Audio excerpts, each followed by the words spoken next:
Bom, seguindo, nós temos aqui os crimes, também no artigo 7º, inciso 2, que por tratado ou convenção o Brasil se obrigou a reprimir.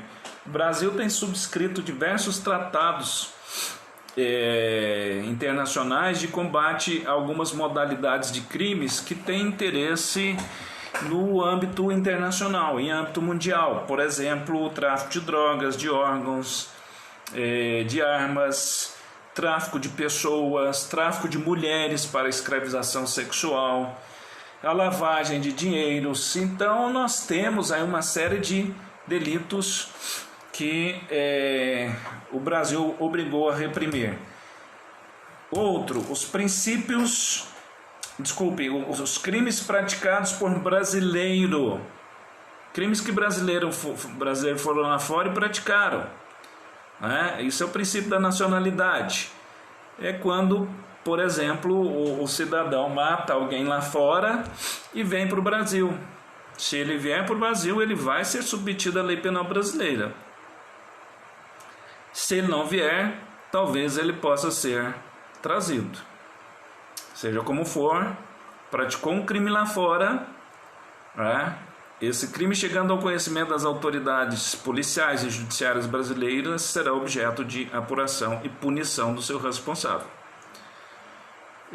Os crimes praticados em aeronaves ou embarcações brasileiras, mercantes ou de propriedade privada, quando em território estrangeiro, e aí não sejam julgados. É aquele caso que eu mostrei para vocês lá atrás, quando fiz aquele esquema que mostrava a incidência da lei penal brasileira.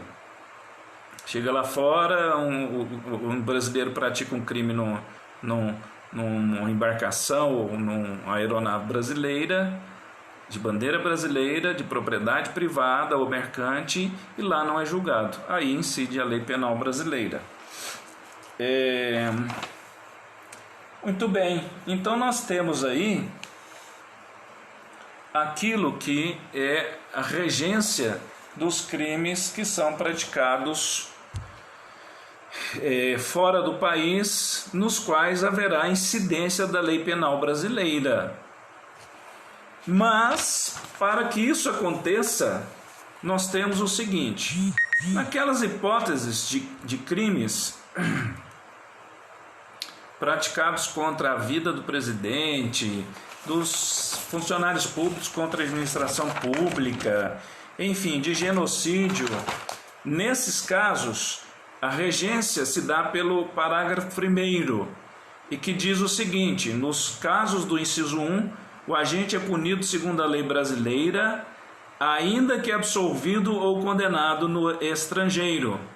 É a chamada extraterritorialidade incondicionada. Há um equívoco vernacular praticado pelo legislador, porque aqui fala o seguinte: olha, o agente é punido segundo a lei brasileira, ainda que absolvido ou condenado no estrangeiro. Ora, o que deveria constar aqui não é a expressão ou vocábulo punido. O que deveria constar aqui é: o agente é julgado segundo a lei penal brasileira, ainda que absolvido ou condenado no estrangeiro. Por quê? Porque o dispositivo dá a entender que, independentemente do que ele fez, ele vai ser punido internamente. Se ele voltar para o Brasil, ele vai sofrer a devida sanção penal. Mas e vamos supor que ele matou o presidente da República em nítido caso de legítima defesa lá fora. Então, vejam que o legislador se equivocou no uso dessa expressão aqui.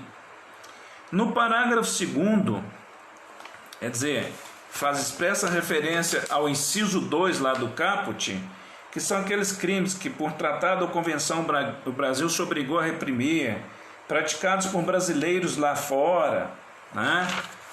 Nós temos que atender ao seguinte: a chamada extraterritorialidade condicionada.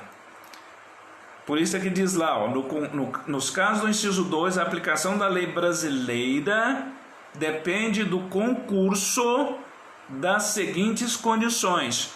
Onde está concurso?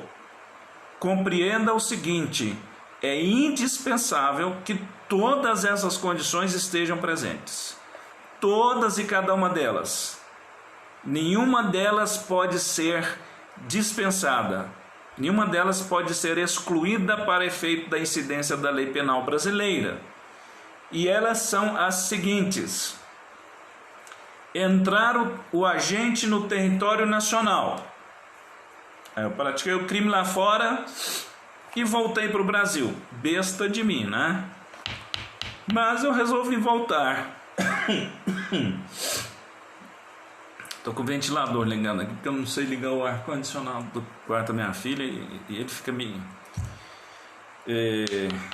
ressecando o nariz. E como vocês sabem, as nossas narinas lá na parte interior dela, elas têm que estar com 98% de umidade para não precisarem produzir secreção.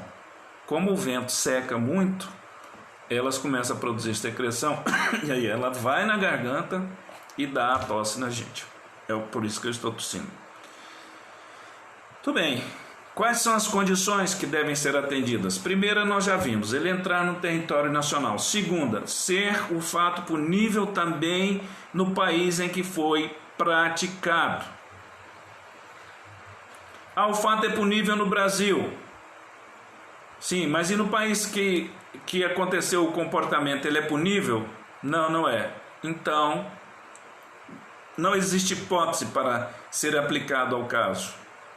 Porque isso aqui é o que a gente chama de princípio da bitipificação. O que equivale a dizer que é preciso que o fato realizado seja crime para nós e crime no local, no lugar onde esse agente praticou. Outro, estar o crime incluído entre aqueles pelos quais a lei brasileira autoriza a extradição. A extradição no Brasil não é para todos os crimes.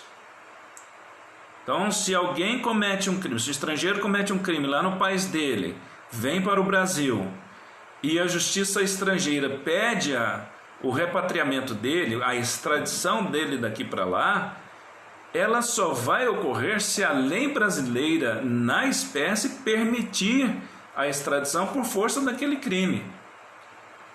Às vezes é um crime tão insignificante que a lei brasileira não autoriza que essa pessoa seja extraditada, seja excluída do território nacional e entregue às autoridades estrangeiras.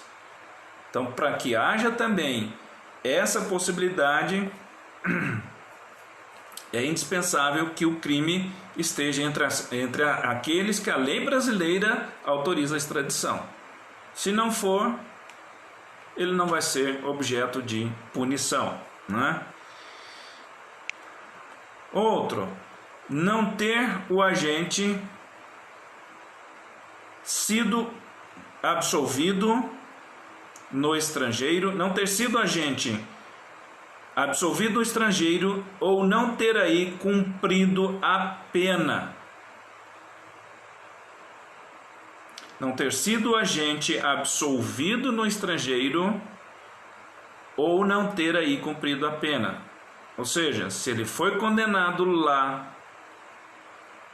ou então se ele deixou de cumprir a pena por alguma razão, por exemplo, por ter empreendido fuga, ter desaparecido, nesse caso, ele não haverá também a incidência da lei penal brasileira, porque é uma condição que não se terá cumprido. E, por último, não ter sido o agente perdoado no estrangeiro ou por outro motivo não estar extinta a punibilidade segundo a lei mais favorável. Assim é que se o comportamento que o indivíduo praticou lá fora foi objeto de um perdão judicial, ou quem sabe até de um perdão presidencial, ou Se ao analisar o caso, se perceber que a punibilidade dele está extinta, ou seja, o Estado perdeu o direito de puni-lo, nesse caso também não haverá a incidência da lei penal brasileira. Para encerrar, já deu 10 minutos, mas vou encerrar, que é o parágrafo 3º, que é chamada a extraterritorialidade hipercondicionada, né? É o caso em que a lei brasileira aplica-se também ao crime cometido por estrangeiro contra brasileiro fora do Brasil, se reunidas as condições previstas no parágrafo anterior, ou seja, além daquelas 5 que nós vimos, é preciso que estejam presentes essas aqui: não ter sido pedida ou ter sido negada a extradição desse agente. E outra, se houve requisição do ministro da Justiça, de maneira que, se o agente está no Brasil e não foi pedida, ou se foi negada a extradição dele, né? Ou se houve uma requisição por parte do ministro da Justiça, o que é indispensável regra, aí sim será possível a aplicação da lei penal brasileira ao crime cometido por estrangeiro contra brasileiro fora do Brasil. Vem cá aparecer aqui, o pessoal te vê. Vem. Pai, vem comer. A minha princesa. Ai, que lindinha do papai. Dá oi pro pessoal, dá? Oi. Fala boa noite. Boa noite. Tchau, tchau. Tchau, tchau. Vai estudar, pessoal. Vai